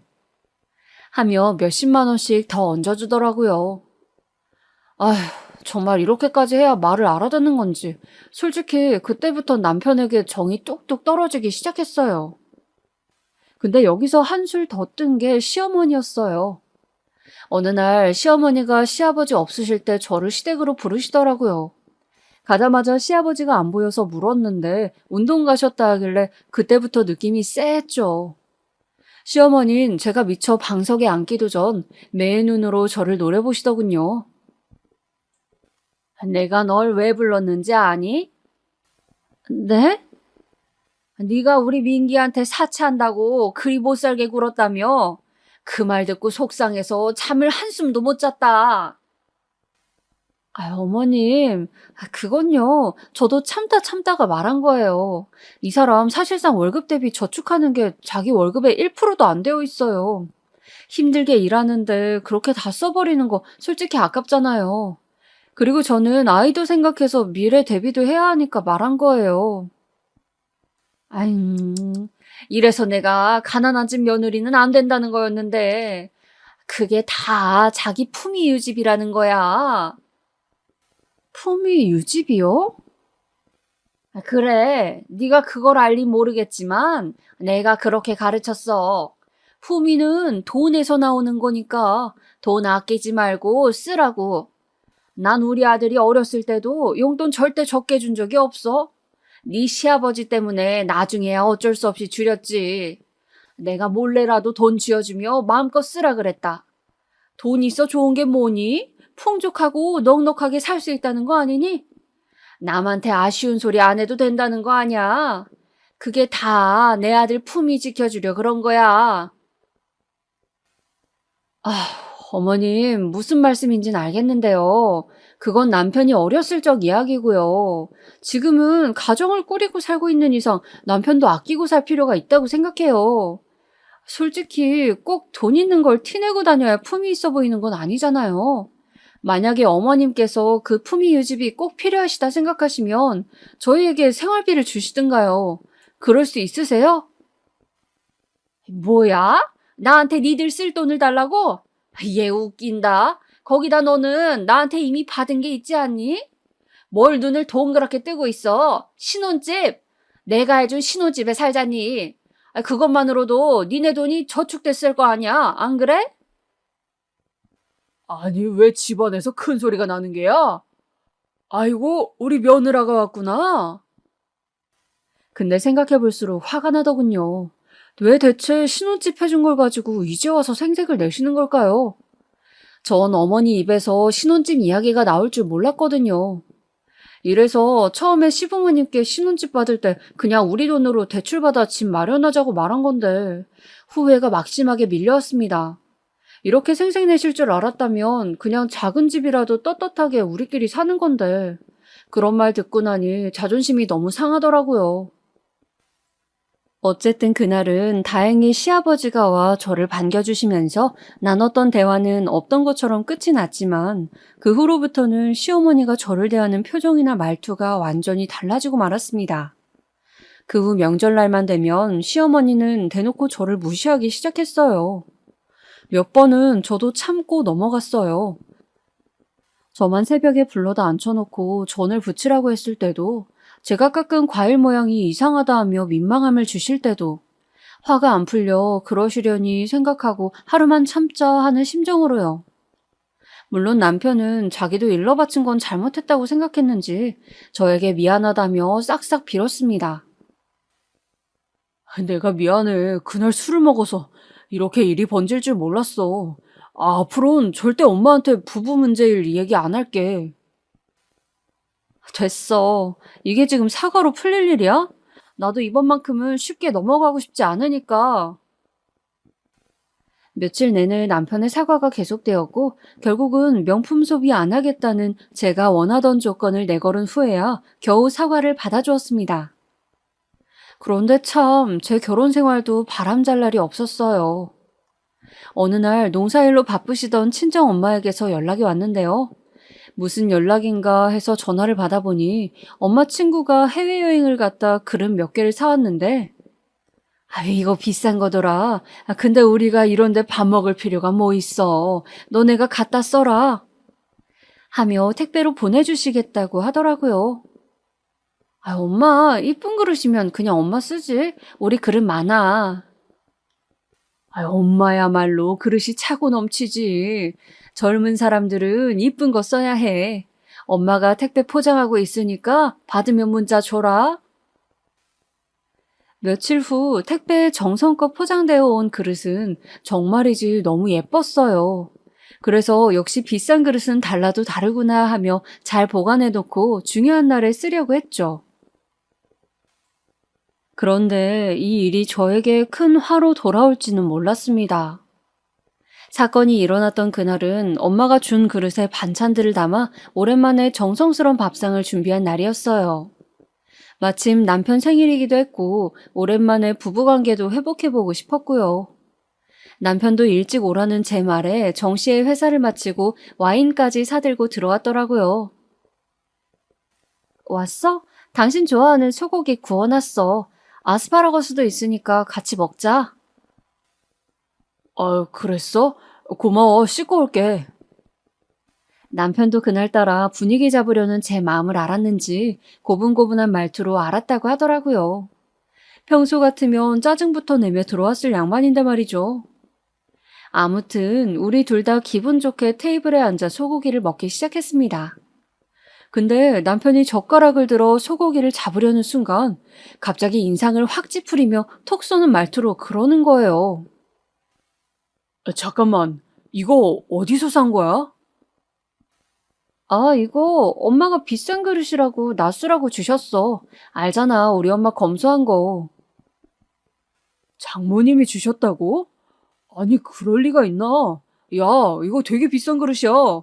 내가 전번날 친구 집 갔다 본 건데 접시 하나에 30만 원도 넘는 거라고. 아, 그렇게 비싼 거였어? 난 몰랐네. 엄마 친구분이 해외여행 갔다 주셨다고 했거든. 그래? 그럼 짝퉁인가? 여보, 무슨 말이 그래? 우리 엄마 친구분이 샀다고 짝퉁 취급하는 거야? 나 지금 상당히 기분 나쁜데? 아니, 그렇다기보단 솔직히 그렇잖아. 장모님 친구분이면 같은 시골 사시는 분 아니야? 그런 분이 뭔 돈이 있다고 해외까지 나가서 이런 명품 그릇을 사오겠어. 그래요. 솔직히 남편 말이 다 틀리다고 할 순 없죠. 근데 자기는 매일 명품 정장에 명품 시계 차고 다니며 저희 엄마가 준 그릇을 저렇게 말하니 저도 속이 상하더라고요. 거기다 남편을 위해 땀 뻘뻘 흘리며 한우까지 구워놓고 기다리고 있었는데 말이죠. 남편은 말없이 고기만 먹던 제 표정을 보곤 뭘 또 예민하게 그러냐. 내가 무슨 잘못한 사람인 것처럼. 내 생일날까지 이래야겠어? 아, 솔직히 내가 틀린 말한 것도 아니잖아. 그래, 당신 말 맞아. 맞는데 앞으로는 사람 기분도 배려해가면서 얘기하자. 아, 내가 무슨 배려를 안 했다고. 넌 꼭 이러더라. 사람 기분 잡치게. 야, 됐다. 나 나가서 먹으려니까 너 혼자 이거 다 먹어라. 그러면서 남편은 제가 구운 소고기를 입에도 대지 않은 채 밖으로 나가버렸어요. 그날 남편이 나가고 혼자 그릇을 설거지하는데 괜히 눈물이 나더라고요. 지금껏 남편이 스치듯 했던 말들이 생각이 났어요. 오늘 친구 집들이 오는데 허름한 제 옷을 보며 너도 좀 갖춰 입지 왜 그런 옷을 입냐? 어디 가서 와이프라고 말하고 다니기 창피하다 하며 말을 했는데 그런 사소한 것들이 알게 모르게 상처가 되었나 보더라고요. 자기가 생활비라도 넉넉하게 줬으면 제 작은 월급에서 생활비 빠져나갈 일도 없을 거고 그럼 저도 사고 싶은 거 마음껏 사며 다른 여자들처럼 지낼 수 있었을 텐데. 서러움에 눈물이 비오듯 흘렀습니다. 그리고 그날 결심했죠. 남편을 남의 편이라고 생각하자. 내 마음에서 어느 정도는 포기하고 살자. 오히려 포기하는 게 답인 듯 했어요. 어차피 뭉그러진 신혼생활이고 이혼이란 선택지를 생각해보지 않았던 것도 아니지만 너무 이른 시간에 시집갔다 다시 돌아오긴 싫었거든요. 그때는 주변 사람들의 시선이 더 신경 쓰였던 것 같아요. 그렇게 부모님의 반대까지 꺾어가며 6개월 만에 결혼해놓고 일찍 돌아오면 쟤 저것 좀 봐, 저럴 줄 알았어 하는 비웃는 말들을 듣기 싫었던 거죠. 그런데 남편을 남의 편으로 보자고 굳게 먹은 결심이 무색하게 뱃속에 아이가 들어서고 말았습니다. 처음엔 믿지도 않았어요. 부부관계를 가졌던 적이 몇 번 되지도 않았고 애가 설마 그렇게 쉽게 들어설까 싶었거든요. 근데 사람에 따라 다른 건지 저는 바로 들어섰더라고요. 임신을 했다는 소식에 엄마께선 무척 기뻐하셨어요. 저에겐 반감을 가졌던 시어머니마저 경사라며 좋아하셨고요. 남편도 임신을 하자 그때만큼은 반짝 잘해주기 시작하더라고요.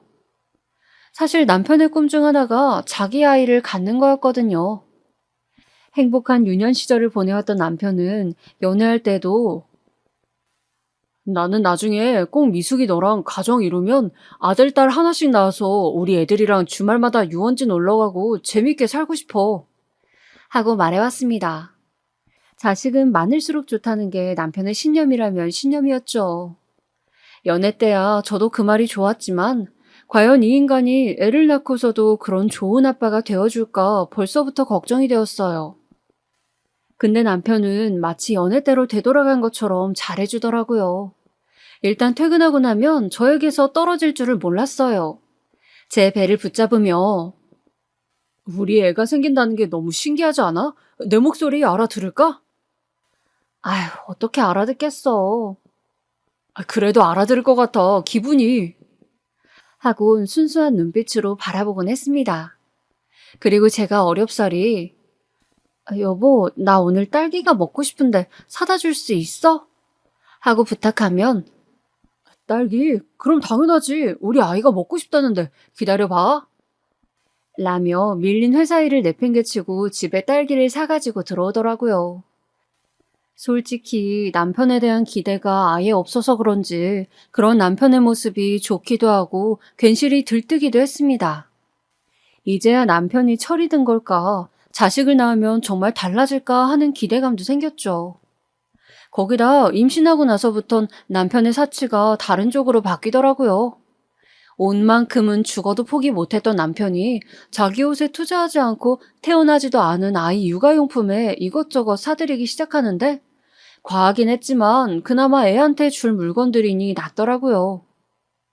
그렇게 저 역시 남편의 극진한 보살핌을 받으며 사내 아이를 낳았고 아이가 돌이 될 때까지도 남편은 변함없는 모습을 유지했어요.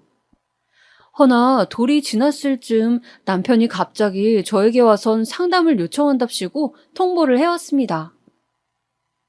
내가 생각을 해봤는데 앞으로 우리 가정도 생기고 애도 키울 거면 지금보다 더 많은 수입원이 필요할 것 같아. 그래서 말인데 나 회사 그만두고 퇴직금으로 투자를 해볼까 하는데 어떻게 생각해? 우리 엄마 아빠까지 설득해서 끌어모은 몇 억이 있거든. 내 친구놈 하는 회사인데 전망이 아주 밝아. 거기에 투자하고 친구놈 일 그냥 가끔씩 도와주면 돼. 그럼 내가 당신 육아도 도와줄 시간도 많이 날 것 같고 좋을 것 같은데? 투자를 한다고? 여보, 너무 위험하지 않아? 그리고 그 친구 혹시 상기 씨 말하는 거지? 저번 날 우리 집에 온 사람, 그 IT 계통 회사 하신다는 분. 맞아. 상기 회사야. 빵집만 했던 제가 사업을 뭐 알겠어요. 근데 한번 집들이를 왔던 그 상기라는 남편 친구가 하는 회사라고 하니 어쩐지 믿음직스럽지 않았어요. 그냥 느낌이라면 느낌인데 사람이 건들거리고 남편처럼 허세가 너무 많아 대화 내내 거북했거든요.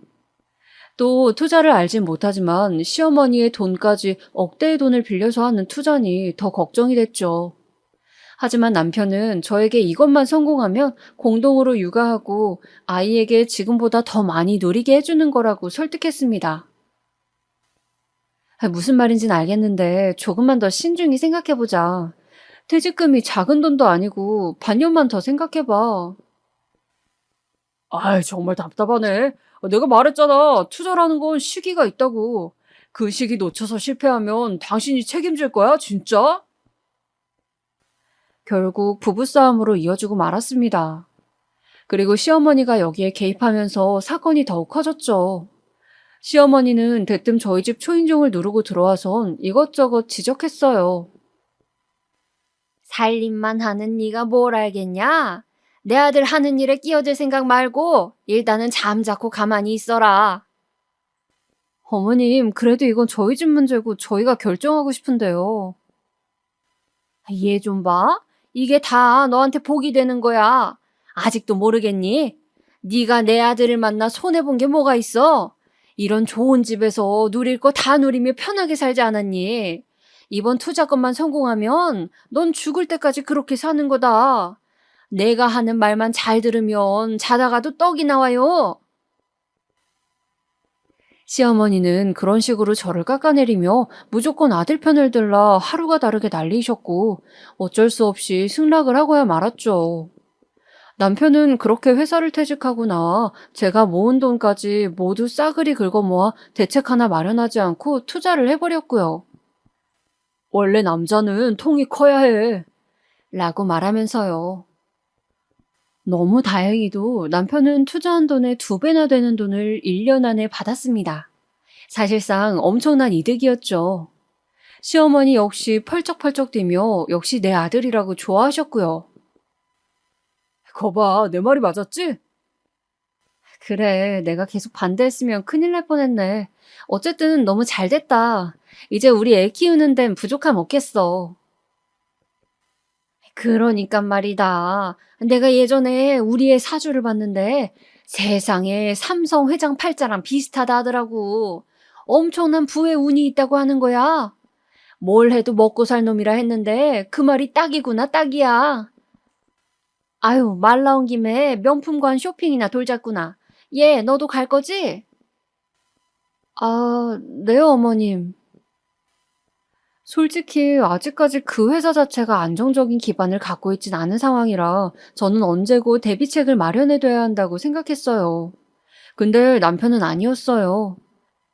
남편은 이제부턴 정말 무슨 은행에서 돈 찍듯 미친 듯이 써제꼈고 한 달 술값만 3천만 원 이상을 쓰며 허영과 사치를 부리기 시작했어요. 거기다 이젠 자기 수준에 맞는 사람들만 만나겠다며 어디 회사의 간부급 인사들이랑 술자리를 한다는데 그때부턴 집에 잘 들어오지도 않더라고요. 애는 아빠를 찾는데 아빠는 밖에 생활에만 정신이 팔려 있었죠. 남편에게 여보, 우리 돈 벌려는 거 다 애 때문이었잖아. 당신 바쁜 거 아는데 그래도 애한테 신경 좀 써줘. 라고 말하면 그래 그럴게. 라고 말하곤 다시 되돌이표였죠. 남편은 그렇게 딴집 사람이 되어갔습니다. 저는 아이를 붙잡고 밤마다 외롭게 잠에 드는 일이 많아졌고요. 그 생활이 3년은 이어졌네요. 그러던 어느 날 남편의 회사 파트너 상기 씨로부터 연락이 왔는데요. 들으셨겠지만 이번 달은 회사 사정이 어려워서 다음 달에 돈을 주겠다고 했어요. 지금 회복 중이니까 너무 걱정하지 마시라고 전화 드렸어요. 네? 회복 중이요? 그게 무슨 말이에요? 처음 듣는 말이었어요. 남편의 사치가 줄어들 새가 보이지 않으니 회사 사정이 어려워진지도 몰랐죠.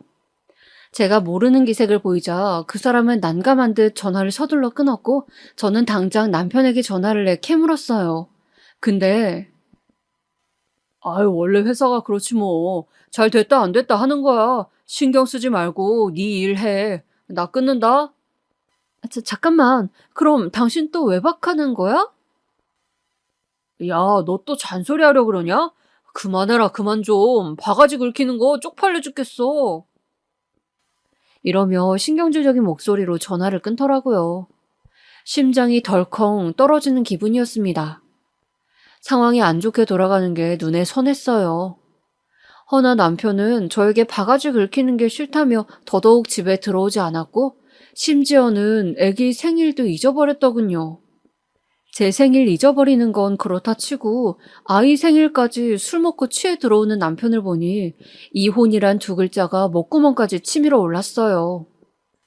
그러던 와중 청천벽력 같은 상황까지 생겼는데요. 폭우처럼 비가 쏟아지던 날 아이를 어린이집에서 픽업하고 집으로 가는 사이 친정에서 연락이 왔는데요. 엄마의 말 한마디에 너무 놀라 우산조차 떨어뜨리고 말았어요. 네? 엄마 사는 집이 무너졌다고요? 시골집이라 그런지 확 무너져 버렸네. 여기는 지금 난리다 난리야.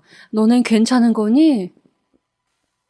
우린 아파트라 괜찮죠. 엄마 그럼 지금 집 어떡해요? 어디 계시는 거예요? 일단은 근처 친구 집에 와서 네 아빠랑 쉬고 있어. 너무 걱정하지 말아라. 그나저나 집수리가 걱정이네. 얼른 해야 하는데 살림살이가 다 안에 있는데 말이야. 알고 보니 홍수로 엄마의 시골집이 그대로 무너져 버린 거예요.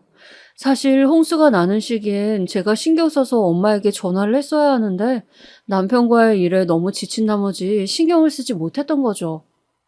그래서 제가 엄마에게 수리비 보태줄 테니까 얼른 집 수리부터 하라고 했어요. 언제까지나 친구 집에 불편하게 얹혀 살고 계실 순 없을 테니까요. 그런데 막상 ATM 기기에 가서 엄마에게 돈을 보내려 하니 제 계좌의 돈이 0원이더라고요. 남편이 제 통장에 있는 잔고를 다 긁어 뭔 짓을 한 게 틀림없었죠. 그래서 남편에게 전화를 했어요. 우리 엄마 집 홍수로 무너졌어. 수리하는데 300만 원 보태려 하니까 지금 빨리 돈 보내줘. 300만 원? 야, 그냥 비 맞고 사시라 해. 무슨 시골집에 300만 원씩이나 돈 없어. 뭐? 돈이 없다고? 미쳤니? 하지만 제 말은 들은 척도 않고 남편은 전화를 툭 끊어버리더군요. 기가 막혔지만 일단 급한 대로 친구에게 돈을 빌려 엄마에게 입금해준 뒤 아이를 픽업한 뒤 집으로 돌아왔습니다. 근데 집에 돌아오자마자 남편과 시어머니의 목소리가 현관까지 들리는데 그야말로 꼭지가 돌아버리는 줄 알았습니다. 어머, 이게 뭐야? 이거 그 샤넬 한정판 아니니? 세상에, 내 아들이 최고네. 엄마, 이거 갖고 싶었었는데. 그죠? 나 이거 보고 엄마 생각나서 바로 사왔잖아요. 고맙다, 고마워. 어이구, 내 아들 덕분에 정말 호강하고 사네. 그래도 엄마, 이거 장롱에 모셔놓고 가끔씩만 들어요. 아빠 알면 또 난리 나시니까. 네, 저희 엄마에겐 300만 원이 아깝다고 수리비도 안 주더니 시모에게는 명품 백까지 사줬더라고요. 그날로 더 생각할 것도 없었어요. 곧바로 이혼 도장 찍으라고 한 뒤 애 데리고 나와버렸죠. 양육권을 두고는 남편과 제 사이에 꽤 치열한 다툼이 벌어졌습니다. 맨날 외박하는 주제에 어떻게 애 키울 생각을 하는지 남편은 양육권을 주장했지만 저는 남편이 바람핀 증거들을 내보이며 절대 가정에 충실하지 않을 사람인 것, 사치에 눈이 뒤집어져 있는 것들을 내세워 겨우 양육권을 가져왔습니다. 사실상 친정 부모님의 도움도 컸어요. 가지고 계신 땅까지 팔아 좋은 변호사를 고용할 수 있도록 돈을 보태주셨거든요. 그 인간과 이혼하고 난 후의 삶은 치열하다면 치열했고 행복하다면 행복했어요. 일단 그 인간과 시모의 얼굴을 보지 않아도 되었기에 마음이 평화로웠고요. 아들과 저 둘만 나와 살아야 했으니 생활비를 책임지는 가장으로서 치열한 나날을 보냈죠. 허나 저는 자신 있게 말할 수 있었어요. 아들과 함께하는 단 둘의 삶이 경제적으로는 조금 힘들었을지 몰라도 마음만은 천국이었다고요. 아무튼 그렇게 살아가던 나날 중 저희 친정에 좋은 소식이 생겼어요. 바로 저희 친정아버지가 사두었던 땅이 이번에 개발지역으로 선정되면서 엄청난 지원금을 받게 된 거예요. 무려 15억이나 되는 돈이었어요. 15억, 평생 언제 만져볼 수 있을까 했던 돈이 갑자기 생기자 저희 부모님이나 저나 너무 들떠 방방 뛰고 난리가 났죠. 근데 부모님은 저를 불러다 놓고 이렇게 말씀하시더군요. 어차피 늙은 우리가 이 돈이 있어봤자 쓸 데가 뭐 있겠어. 너 가져가라. 엄마, 아빠, 이 많은 돈을 다요? 말도 안 돼요. 엄마, 네가 행복하게 사는 게 꿈이야. 제발 이 돈으로 풍족하게, 넉넉하게 살아라. 한평생 너한테 그렇게 못해준 게 우리 한이었어. 친정 부모님은 아둥바둥 저와 아들이 사는 것이 늘 안쓰러웠다며 눈물을 지으시더니 그 지원금을 제 통장에 그대로 넣어주셨어요. 하지만 받기만 할 수 있나요? 저는 받은 돈으로 아이와 함께 살 수 있는 좋은 집으로 이사간 후 부모님 집도 따로 마련해드리고 아빠에게 선물을 하나 해드렸어요. 바로 외제차였죠. 뭐 사치라면 사치이겠지만 자식으로서 제대로 된 선물 하나 해드린 적이 없는데 키워주신 보답으로 이 정도는 해드리고 싶었어요. 그리고 그로부터 며칠 후 운명처럼 전 남편 놈을 만나게 되었는데요. 그날은 아이 생일 잔치를 할 겸 부모님과 함께 차를 타고 뷔페로 향하던 날이었어요. 근데 뷔페 앞에서 낯이 익은 사람이 발레 파킹을 하고 있더라고요. 저기 저 사람 김서방 아니니? 먼저 알아본 건 저희 엄마였어요. 저는 그제야 웃으며 남편 앞으로 가 주차를 해달라며 키를 건네줬죠. 좋은 차니까 조심해서 주차해주세요. 네, 알겠습니다. 그런데 남편이 제 얼굴을 알아보고선 화들짝 놀라 주저앉더니 손과 발을 부들부들 떨더라고요. 네가 어떻게? 이런 좋은 차에서 내리냐고? 그럼 당신은 왜 여기 있어? 전 남편은 제 말에 아무 대꾸도 없이 푹 고개를 숙이더니 울먹거렸습니다. 전 남편 놈이 사업이 망해 거지꼴로 살고 있다는 건 건너 들은 적이 있었지만 그 광경을 제 눈으로 목격하니 솔직히 고소하더라고요. 하지만 아이 아빠인지라 그건 그거대로 신경이 쓰이긴 했습니다. 그 후 저는 저대로의 삶을 이어나가면서도 가끔씩 전 남편 생각이 났어요. 아니나 다를까 주차장에서 한번 마주친 후 저에게 연락이 와 돈을 꿔달라 했거든요. 이번 건은 대박 건이라나 뭐라면서요. 얼마나 구질하게 살면 이혼한 전처한테까지 와 이러는 걸까요? 인과응보라는 생각이 들면서도 마음 한편이 뒤숭숭해 잠도 잘 오지 않는 밤을 보내고 있네요. 저에게 해주실 수 있는 조언이 있다면 부탁 좀 드릴게요.